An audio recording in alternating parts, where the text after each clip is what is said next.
had such a hard time trying to find someone to record this episode with me. Is it my breath? My politics? Have I hit day 4 of my 3-day deodorant pad? But luckily, I found somebody. So, welcome to the St. Canard Files, a Darkwing Duck podcast. We're your hosts, Mike Russo and Tiffany Silverbraun. Woo! Hey, Tiffany, what's up? Nothing much. Hanging Should I have said woo? Because we're doing another Ducktales episode. Yay! And Tiffany, you requested this one personally. Much like Money to Burn, you wanted to do this one. Yep. So today we're going to be reviewing the classic DuckTales episode from 1989 called Metal Attraction. But before we get there, Tiffany wanted to give a short review and share her thoughts on the Dynamite Darkwing Duck comics. So go ahead, Tiff. What do you think of this one? I'm not really a fan. I kind of share a lot of the same opinions as you guys on it. About the art, though, I think when it comes to it being on model, like as much as it is, and like just using the classic poses, it's I think that, when you do art like that, it has its place for sure. Like any type of merchandising, I want it to be that way. Oh, yeah. As possible. And I do it a lot in my own art because I was noticing that when it comes to like jokes or like a lot of the fan artists that I like, when they're doing like parodies or they're doing like mashups, it's way funnier and it works a lot better if you're like so close to like the original poses of the characters. But right. I mean, in a comic book, it's not like animation where it's supposed to all look like one thing. It's like if you pick up, different Batman comic books, like they're gonna look so different from each other because it's so like stylized. Right. So that I think that's the problem, is that it's kind of doing it like like animation instead of doing it like a comic book, which should have your individual style in it. And it's what do you call it? What am I gonna say about that? Like what you were talking about with the not having his mouth open and stuff. The other thing is, like, in a comic book, there should be like action in each, like every new piece of art should be for a reason, like something's happening. And that was what the problem was, is that there was too many like, and now here he's standing this way and standing that way, and here's like more dialogue. It should be like a giant dialogue bubble for like each pose. If nothing else is happening, you don't need to draw another picture of him standing there. You know what it kind of looks like? And I wasn't able to articulate it with Stan, but now I found a funny way to really articulate it. It's kind of like color forms. Yeah. Where you have the background done and you just take a stock drawing of the character, you take the color form, you just plop it onto the background. And that leads to the clip artiness of the whole thing. Yeah. Definitely. It doesn't read like the entire panel was like laid out and like thought about. Yep. It was more like, we have a background, now let's take a Darkwing pose here. Yep. And that's okay with merchandise. Yep. Or even like a children's book. When you look at a children's book, you're like, okay, that's a stock pose of like Mickey Mouse doing something. I've seen that stock pose before, but it's a children's book. Yeah. Exactly. So I'm not going to say that that's necessarily bad to do. It definitely has its place. I just don't think it does in a comic book. No, not at all.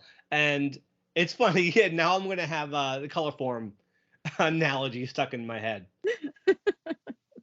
Yeah, I mean, I thought the story, it was just short. It was okay. There was nothing really wrong with it. I definitely could hear Jim Cummings' voice like in Darkwing, but not so much necessarily like you said with Megavolt or some of the other characters. But I thought Darkwing's dialogue was good. I loved Punk Rock Goslin. People have been comparing her to Billie Eilish. Is that what it's supposed to be? All right. Yeah, totally. I didn't pick up on that, and clearly neither did Stan. So. And art wise, definitely Herb and Megavolt were the stars of the comic book art wise. Well, they don't have clip art to copy from. If you're going to put them in the comic, you're going to have to actually draw them. Yeah, so I'm going to try to keep it positive and encourage the artist and say, when you're doing your own thing, it's great. Yeah, and I feel the same way. Again, I'll compare it to John Blair Moore. His art was Yep. completely like I said, Kennedy cartoons on acid, but it was his. Yep, definitely. And may the man rest in peace, but I love his art because it's like it's nobody else's but his. He's not copying stock drawings. Yeah. Yeah, it was So super loose. so I really hope the artist like finds his own voice and gets away from the stock stuff because the more they use it, the more it's going to become very obvious because you can only do that for so much. Yeah. You can only do it for so long before it becomes a detriment, I think. Yeah. But like I said, it's not a loss. I think it can get better. And I only just Sure. heard that it's only going to be like a 6-issue thing. Oh, really? Yeah. Hmm. I mean, I hope not. I hate to see it end so fast, but Yeah. Well, okay, I guess we have to I'm wait and see. Maybe if pretty it excited. sells really well. Huh? Maybe if it sells really well. Oh, yeah. Well, I don't know. Dynamite's been putting out some awesome stuff. Just Stan was talking about it, I think, on his YouTube channel, but that Army of Darkness versus Reanimator is pretty great. Oh, cool. I mean, Yeah. remember that the original Boom Darkwing was only supposed to be 4 issues, Yeah.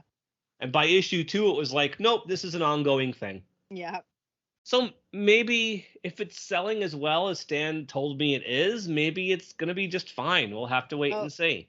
that's what I was gonna say. The other thing that I was concerned about, but it could go either way, is that it definitely, like, comparing it to Boom, I feel like in the Boom ones, you could tell that they were trying to write it for adults and kids. Like, kids can very easily understand it, but it was like adults can be interested in it too. I'm a Right. little worried that this is marketed more towards like little kids, I guess, in some of the writing and with the simplicity of it.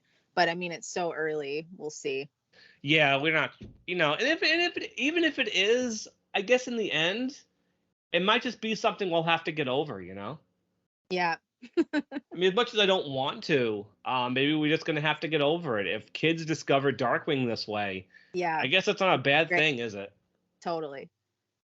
All right, so moving on from that, we will have at least 5 more opportunities to talk about this comic if it's at least 6 issues.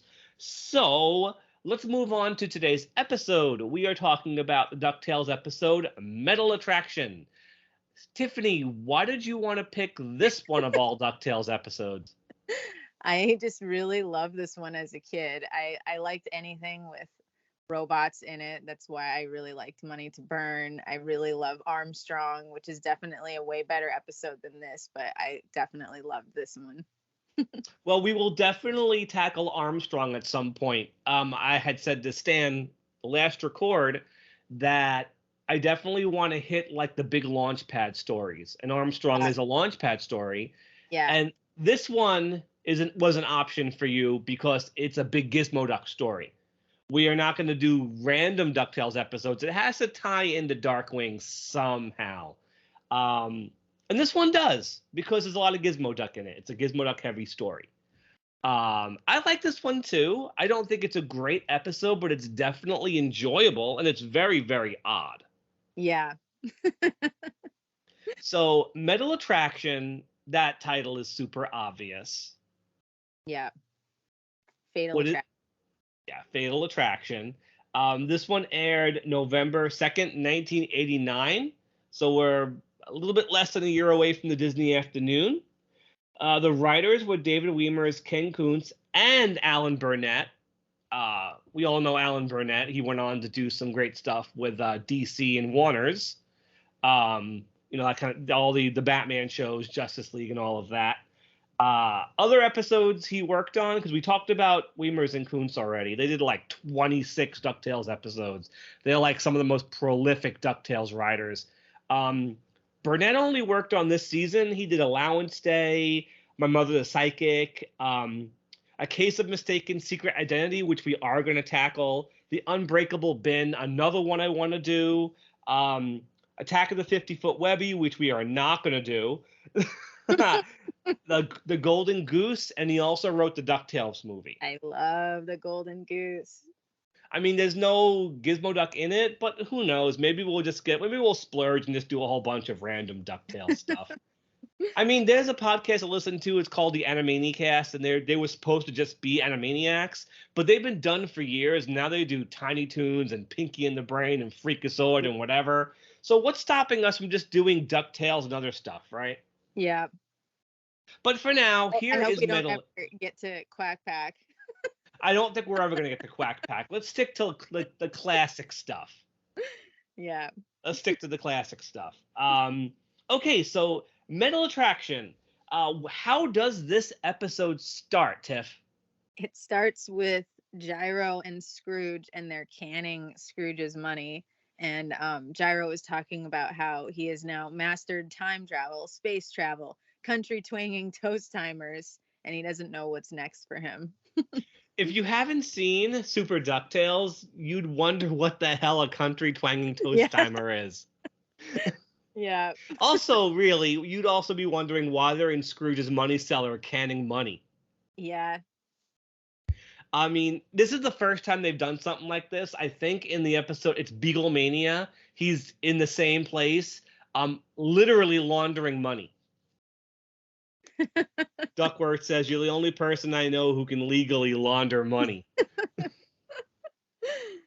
Nice. Because Gyro also mentions he could help Scrooge can the money, and Scrooge says, "Canning legal tender takes tender loving care."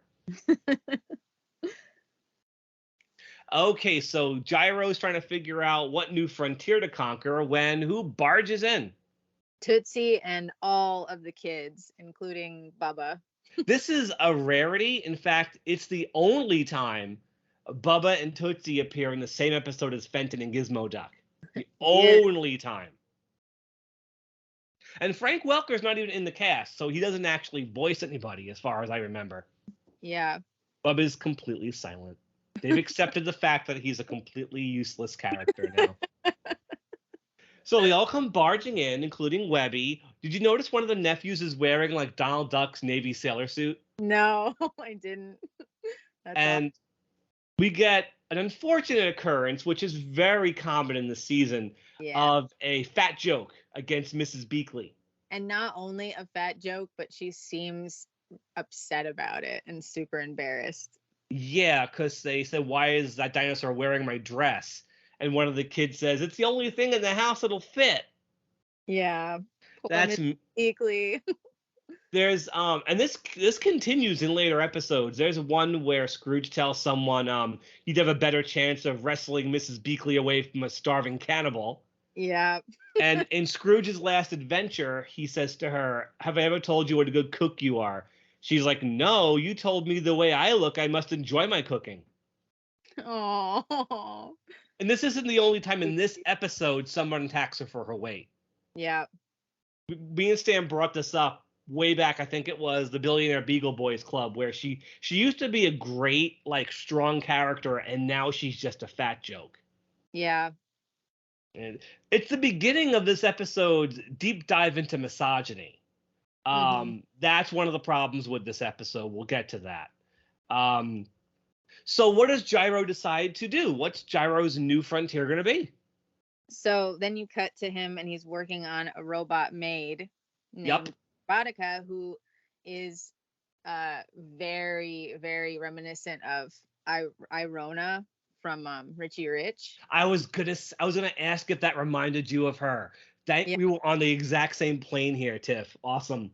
Yeah, and the sounds are identical to Irona, but I think more people would be familiar with it being the same sounds as Rosie the Robot from the Jetsons. Right, and they're playing the Robot Planet music from Money to Burn, too. Yep. So right off the bat, the music, the sound effects, and now Susan Blue's voice. They give guest voice actress Susan Blue, who owns this episode. Yeah. Like, Hamilton Camp is like a tour de force in this one, but Susan Blue is like, she's a manic. And so Gyro turns around and she scares the crap out of the kids. Yep. She plays Simon Says and says, "Simon Says, spin your head around." Let's play a game. Good. How about Simon Says? Good. Simon Says, spin your head. And the kids freak out and they run away, and you know. Yeah. Although I think if Bubba was going to have a bigger role in this episode, he could have smashed her with his club. Yeah. So Gyro says, back to the old computer board. Yeah. And then we pick up with our secondary plot of the episode, so to speak. We go to Gandra Dee's house. What is going on at Gandra Dee's house? There are tons of flowers everywhere because Fenton got her 100 bouquets for the anniversary of 100 days since their second date, which was actually postponed. Fenton, no means no, crack shell. Yeah. And it turns out that not only is that over the top, but Gandra's allergic to roses, so she's sneezing all over the place. He says he's going to go get a gas mask at the Army Navy bean store. Which I think that's a fart joke. Yeah, I didn't get it at all. I didn't get it as a kid, and I wasn't sure what it meant now. So the phone rings, and it's Scrooge, who must have Gandra's phone number. And he tells Fenton he needs to see Gizmoduck. And Fenton's like, you're interrupting a romantic moment. And they cut to Gandra sneezing out the window. Yeah. But she's posed as if she's thrown up out the window, which is just great. Yeah, and then you see Fenton also got her a bunch of singing chocolates, which giant people dressed as giant chocolates singing her a song, which this time watching it, it totally was reminding me of that Simpsons episode with the Valentines Day episode, where he was doing all the over the top things for Manjula. Well, wasn't there an episode? I believe it's the clip show, the Valentine's Day clip show or something, when Ned is dressed as a giant candy chocolate. Oh yeah, yeah. If you think I'm cuddly and you wanna hug me, that episode. I think that's the episode. I'm not sure. I don't know which one it is because Simpsons runs together for me. All the good ones does. Yeah. Okay, so that's a little bit corny. And the thing with Gandra in this episode, she can't just go out and tell Fenton what's bothering her. Like, she's so subtle about it. She's like, you don't understand, stuff over and over. She won't just tell him to stop. I know. I mean, I'm not really a big fan of her character in general. She is better in The Duck Who Knew Too Much. Have you seen that one? Yeah. That one she's good in. This one she just goes, Fenton, you don't understand. You don't understand. It's like, well, tell him what he doesn't understand, lady. Maybe he'll leave you alone if you just say something. And this is across the whole thing. Ultra soft spoken. But I mean, even in the whole thing at the end of Money to Burn, it's like they just make her, she's like not speaking up about liking Fenton or anything. She's a pretty I don't know, weak character. That's DuckTales for you. As much as I love the show, they don't know how to write the women characters. Yeah. Except Ma Beagle. Yeah. So we go back to the mansion into Scrooge's kitchen. Gyro reprograms Robotica again. And this time, what do we get? This time she's got extreme emotions, and it's pretty hilarious. I love that idea because you get robots and things that just have emotions, but you don't see many extreme over the top emotions on a robot. And she freaks out the kids again, though. Yep.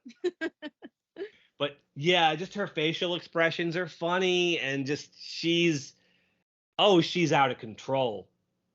Scrooge comes in the second he sees her. He's like, nope, no robots, Gyro. I've told you before. Because we all know what happened with Armstrong. Like, Scrooge can't let that go. And GICU too. Yeah, the only good robots are the ones that a man can actually control, not the ones that have free will. So Gyro needs to cut that out. So Scrooge tells Gyro, take this thing to the scrap heap, and Robotica loses it. The animation in this scene of her grabbing his coat and kicking the floor and screaming is really great. Yeah. Not the heap. Don't send me there. And then he's like, okay, you can stay. And then the doorbell rings, and she's like, "Oh, my first job. I wonder who it is. Maybe Yeah. it's someone you don't even know or just met casually." And then Scrooge is like, "Just open the door." And then she turns and she goes, "Well, excuse me." Yeah, it's great. This is a really manic DuckTales episode. Yeah. So she opens the door. Who's standing there? It's Gizmoduck, and she instantly falls in love, and there's some crazy animation of her like heart popping out and her eyes bulging out. Yeah, the display of robot horniness is very uncomfortable. Yep. And then she composes herself and she's like, "Hello." And then Fenton raises the visor in the gizmo suit and looks at her like, "What is this mess now?" He's like, "I hope you're still under warranty."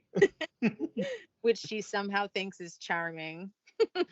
So she carries him into the mansion. Yeah. And the second she puts him down, he like zooms off and runs downstairs. And the animation of her taking off after him is just so great. Yep. So he runs downstairs. He's trying to get away from Robotica. He's like, "What did you need me for, Mr. McDuck?" And he's like, I have some repair work for you at the bin." He's like, "Great, let's go." And the whole time that Scrooge is talking, they're just going in circles around him. So they go to the money bin. Gizmoduck is fixing the bin. I don't know really what he's repairing. Yeah, it's kind of confusing. But then Robotica shows up. Yep. And so she's all over him again. And she's begging him to go out with her. She wants him to stay for some cafe au lait. And he leaves. And he's like, "I have to be somewhere else." I think she bought that. And so, yeah, she's in love with him. He wants nothing to do with her.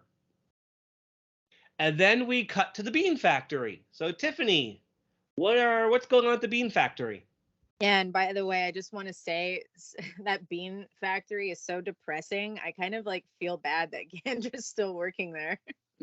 Very depressing drawing, yeah. But yeah, Fenton showed up to surprise Gandra with lunch, but also a mariachi band.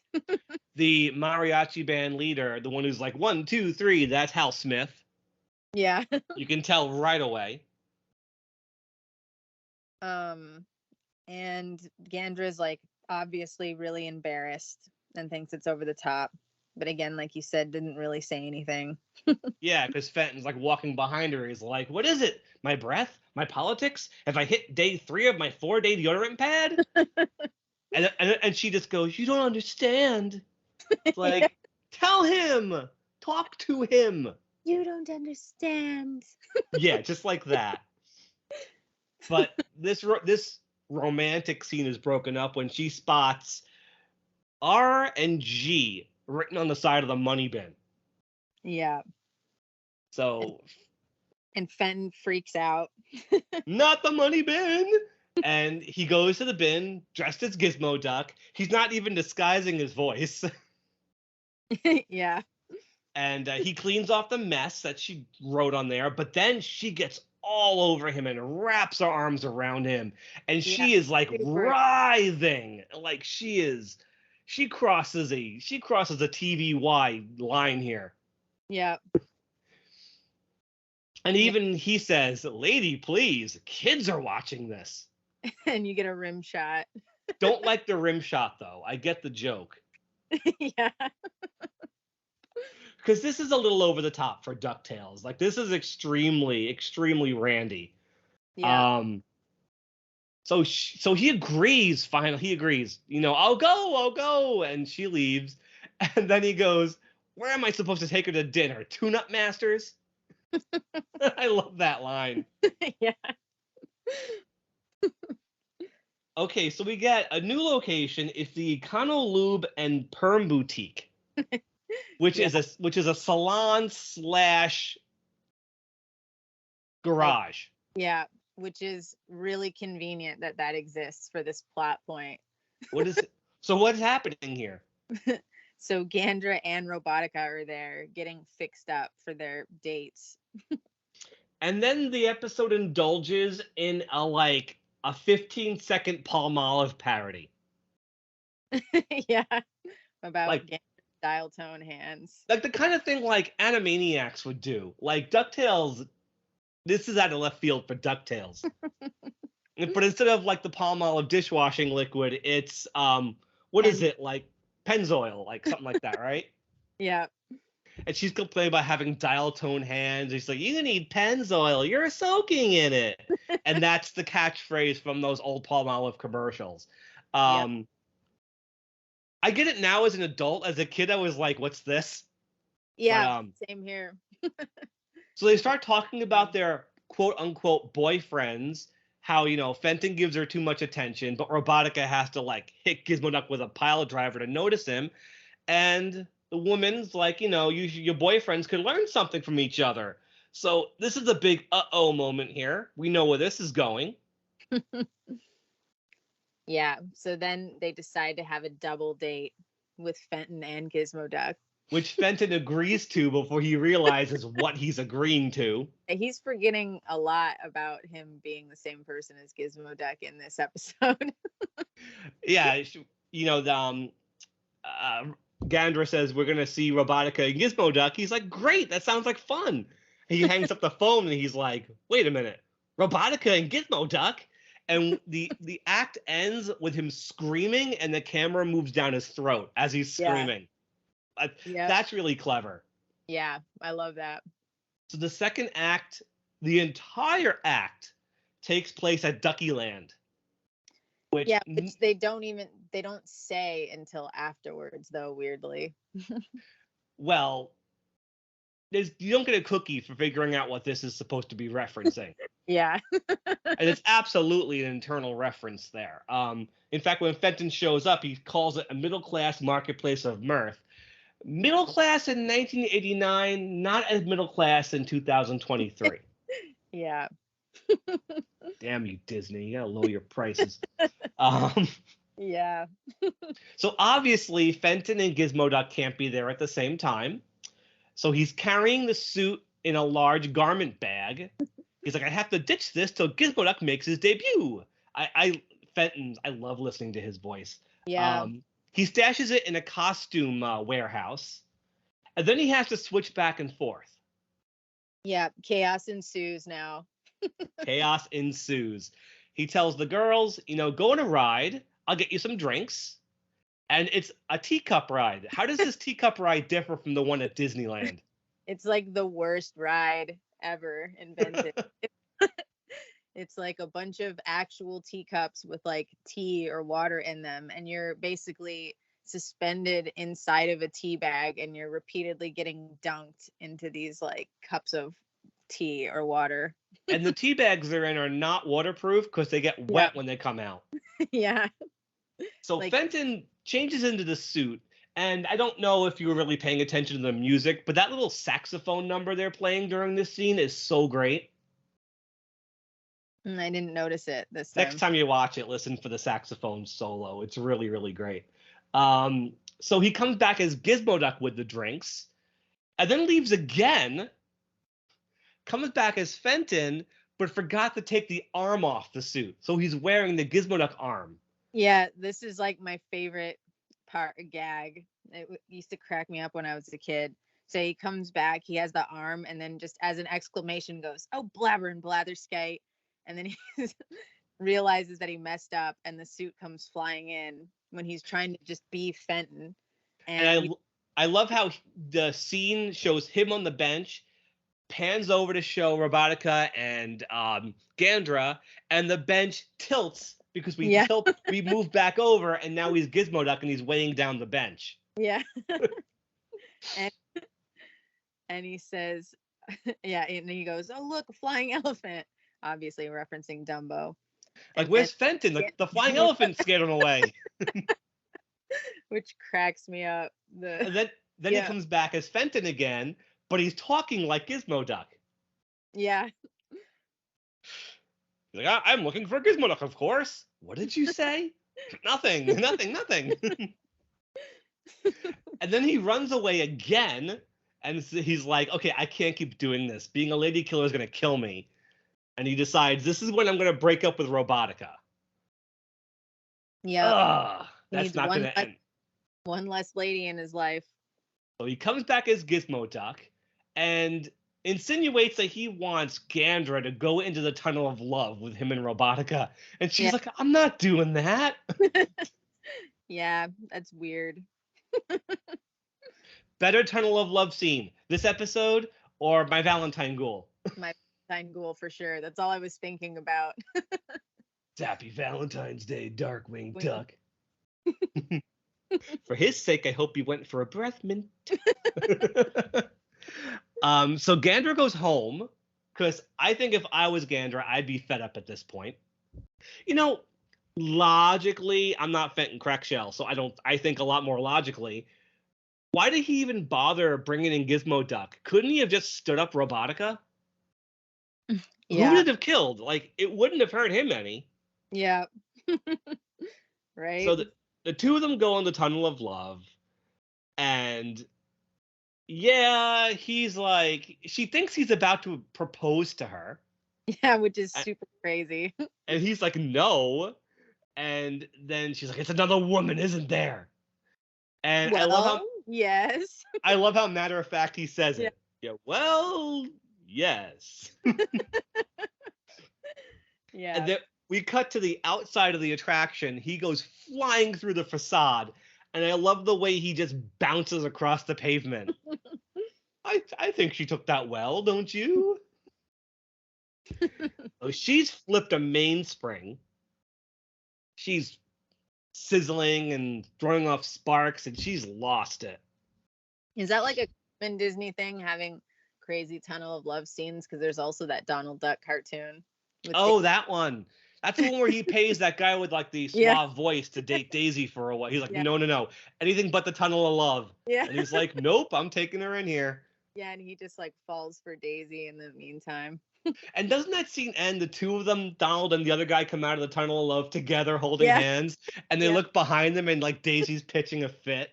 Yep. I haven't seen that cartoon in years, but I have that scene rings a bell. Yeah, I love that. So we go to commercial, and when we come back, for some reason, Robotica is still doing her job.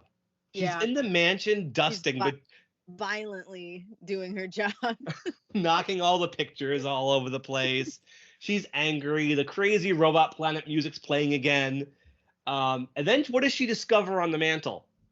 She sees a family photo of everyone, like Scrooge and the boys and Miss Beakley and Gizmoduck, and just notices that Gizmoduck has his arm around Mrs. Beakley and decides that he's in love with Mrs. Beakley.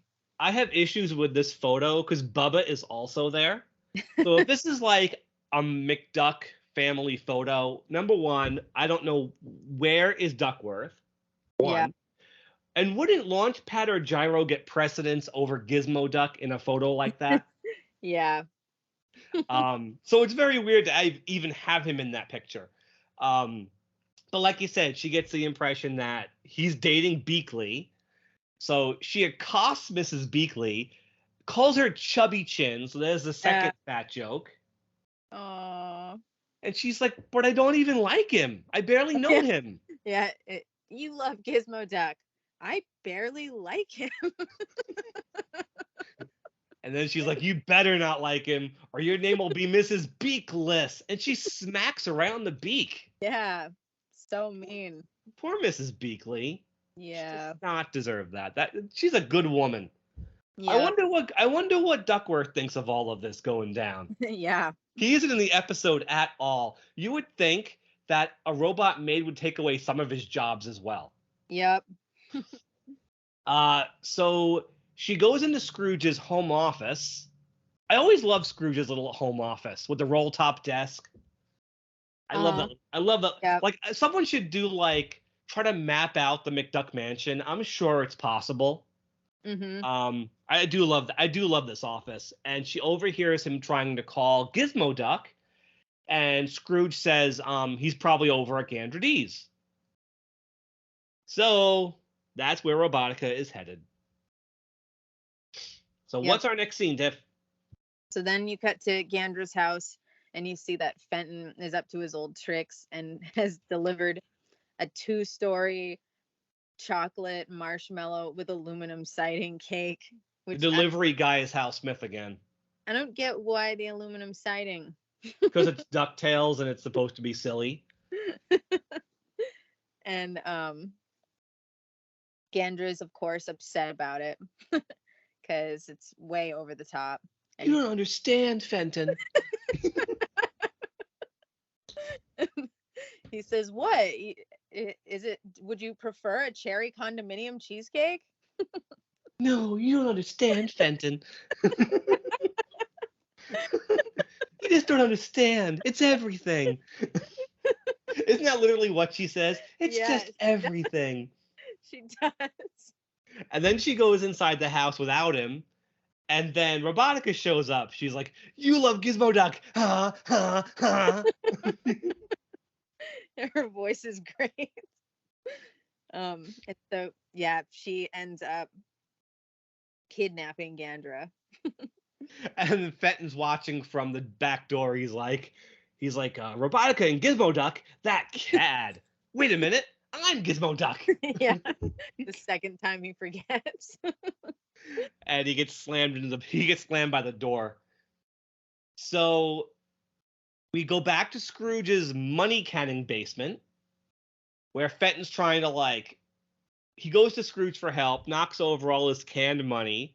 So now all of Scrooge's money is in the bin. I don't understand what this area is even meant to be. I know, I'm confused. Overflow, I guess. And he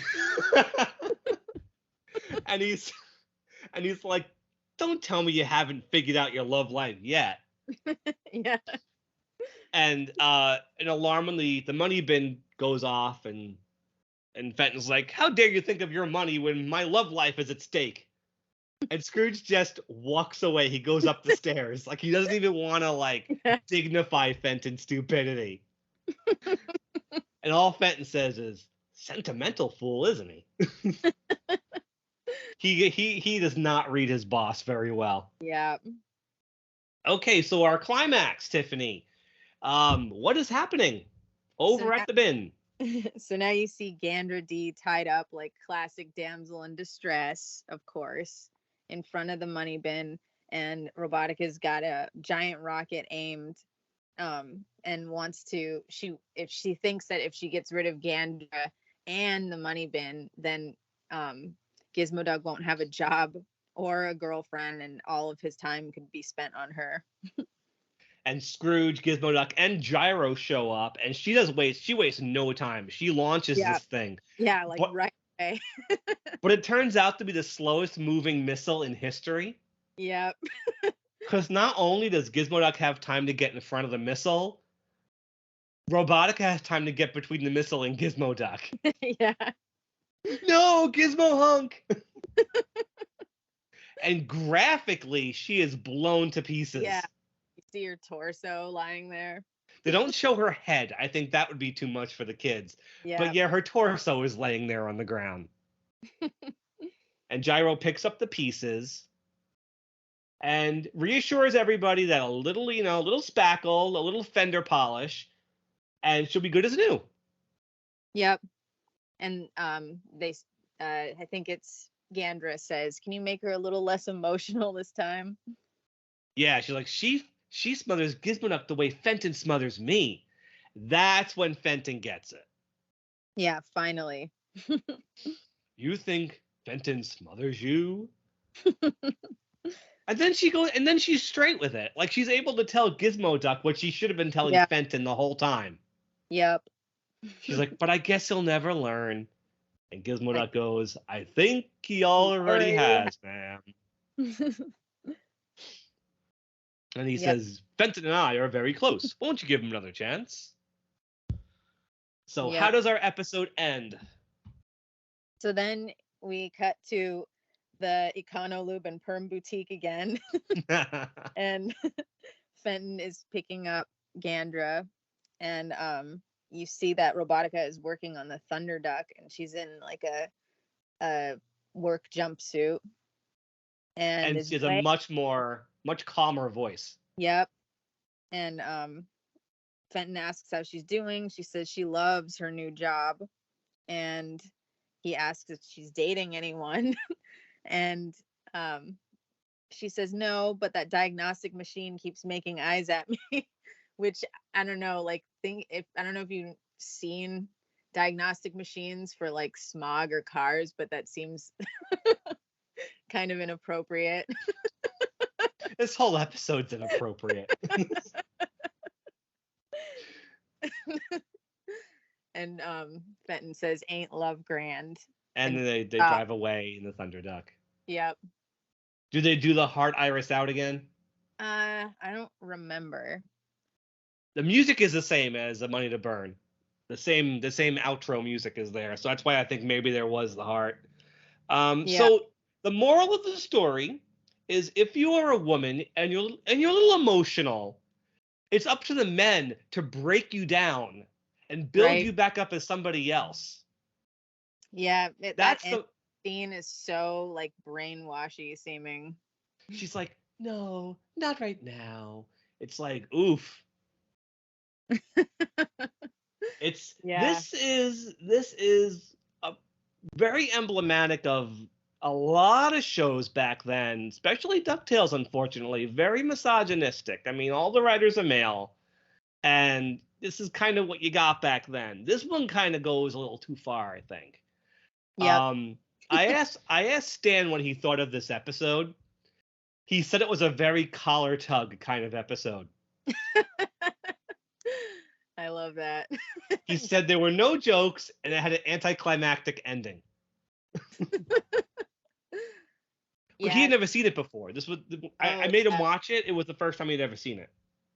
Well, I don't know. It's kind of weird. There's this thing, I talk to my friends about it a lot of times, where they definitely didn't write women that well at all back in the day.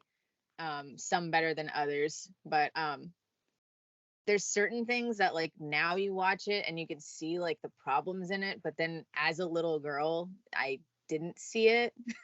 Like, to me, as a little girl, I was just excited that they actually had a female robot character. I mean, I didn't see it, but I was a 10-year-old boy. Yeah. So I wasn't going to see it. Yeah.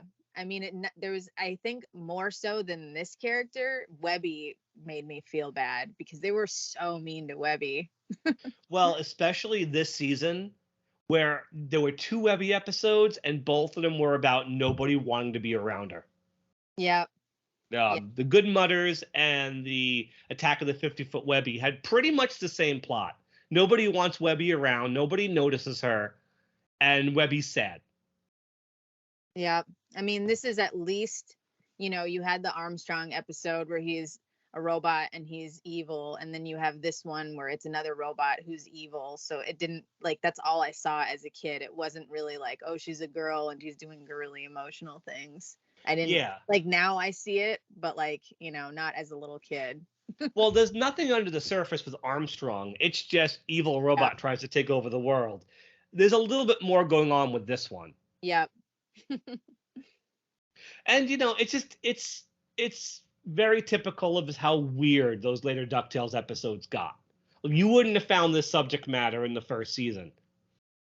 Like, there's some weird stuff in those later ones. You got I mentioned the episode The Good Mutters, where you have the Beagle Babes, one with a giant rack and the measurements on her prison numbers. Yep. Like, literally, I'm not exaggerating when I say giant rack, and this is a children's show. That's literally another one, though. Like, as a little girl, I was just like, that's so cool. There's female Beagle Boys. And then you look at it and say, okay, this one's a ditzy, buxom blonde. This one's just Betty Davis. Yeah. And then you have Beaglemania, which is, I think, the weirdest DuckTales episode ever. You have Beagle Boys as a rock group. I love that episode. But it's weird. Yeah, it's super weird. Like, very, very. You get the Pig Elvis. I watched almost all of these recently. A lot of weird episodes that season, and I think these are the weirdest. The ones we've mentioned are definitely the weirdest. Yeah. But anyway, that's Metal Attraction. What would you rate this out of 5 dimes? That's weird. Let's see. I'm gonna say 3. Okay. Overall thoughts? I think it's funny. I think some of the animation is cool, but I mean, all the points are because of it being like problematic. Yeah. I will also give it a 3, just like you, for pretty much the same reasons. I would probably give it lower if I was coming into it like Stan, not having seen it before. Yeah. Or if it was a later show. But just too much of my childhood is wrapped up in DuckTales. I think even more so than Darkwing. Like DuckTales was even more formulative to me. Like DuckTales really shaped the way I enjoy shows like this, more than Darkwing. And I have too much nostalgia and emotional attachment to DuckTales, and especially the Fenton episodes. I've watched these so many times. Me too. This whole group. Like, you couldn't see them because they initially weren't put on the DVD sets, so I bought a bootleg set to watch them all. Then when they went on iTunes, I bought these episodes again. Then I bought Volume 4 off the Disney Movie Club just to watch them again. Then when they showed up on Disney Plus, I watched them again. This group, the 35 episodes that came from season like 2, 3, whatever you call them, I've watched these so many times. I love a lot of season 1 episodes. Like, I love Armstrong and Robot Robbers. I love those episodes. But the Fenton episodes, I don't watch the Bubble ones as much, but the Fenton ones are like constant rotation. Yeah, I think in the later ones, like this era, they're really just funnier. And like the comedy is like a big aspect of it. Whereas those early ones, it's like the animation and more of like the adventure aspect of it, which is great. Like those sometimes like when I watch the early DuckTales, I'm like, I can't believe they could afford like animation this great in like a TV show. Armstrong is absolutely gorgeous. Yeah, it's like every frame of Armstrong is gorgeous. Yeah, it's amazing, and it's for a television animation show. Yep. Whereas this episode is just Wang on crack. Yeah. Like, especially the first act when Robotica first sees Gizmoduck, like the animation just goes off the rails, but I love it for that. Yeah, it's interesting, and again, it's just funny. Like, I think that's, at least there's the balance. Like you have the comedy instead of like the animation quality. At least it's not like they just dipped it completely. And unlike Bubba, Fenton / Gizmoduck is such an appealing character. Yep. It's hard to not enjoy watching him. Even when Gizmoduck is not involved in the story, Fenton's just a blast. Yeah, and just Hamilton Camp, like his voice acting is so great. He took over the whole show. Yep. All right, so that's that for this episode. We will get back to you with some more DuckTales. Not sure which episodes yet, but we'll see you soon. So until then, we are the St. Canard Files, a Darkwing Duck podcast. You can find us on all podcast apps, plus YouTube. Tiffany, you want to plug something? Yeah, my Instagram at Tiffany Silverbron and at Regurgitating Gertie. And I want to give a shout out to 2 comic book stores. Go for it. Fantastic Comics and in Berkeley, and Zeppelin Comics. Okay, so between you, me, and Stan, we've given you 4 different comic book stores you might want to visit, depending on where you are in the country. Because we name dropped a couple last episode. Yeah. All right, guys. So until next time, everybody stay dangerous, and we'll see you in the tunnel of love. Bye. Take care, everybody.